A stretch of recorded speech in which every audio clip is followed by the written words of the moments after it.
చిరంజీవి మరోసారి తన మార్క్ చిరు లీక్స్ తో మెగా ఫ్యాన్స్ కు అదిరిపోయే సర్ప్రైజ్ ఇచ్చారు. చిరంజీవి బాబీ కొక్లీ కాంబినేషన్ లో తెరకెక్కుతున్న మెగాస్టార్ 158వ సినిమాకు కదిరి అనే టైటిల్ ను చిరంజీవి స్వయంగా లీక్ చేశారు. కొరియన్ కనకరాజు సక్సెస్ మీట్ లో సరదాగా మాట్లాడుతున్న సమయంలో టీజర్ మ్యూజిక్ పూర్తయిందా, టీజర్ చివరిలో కదిరి టైటిల్ వస్తుందా అంటూ చిరంజీవి అడగడంతో అసలు టైటిల్ బయటపడిపోయింది. ఇక ఈ మూవీకి మరో హైలైట్ ఏంటంటే చిరంజీవి పుట్టినరోజైన ఆగస్టు 22న కదిరి టీజర్ రిలీజ్ కానుంది.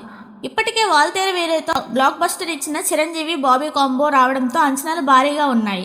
చిరంజీవి సరసన ప్రియమణి హీరోయిన్ గా నటిస్తుండగా కీలక పాత్రలో కనిపించనున్నారు. అంతేకాదు ఈ సినిమాలో అనుష్క వాయిస్ డబ్బింగ్ కూడా ఉంటుందని సమాచారం. దీంతో కదిరిపై ఆసక్తి మరింత పెరిగింది. అయితే అసలు మాస్ ట్రీట్ ఏంటంటే ఆగస్టు 22న వచ్చే కదిరి టీజర్ వరకు వెయిట్ చేయాల్సిందే.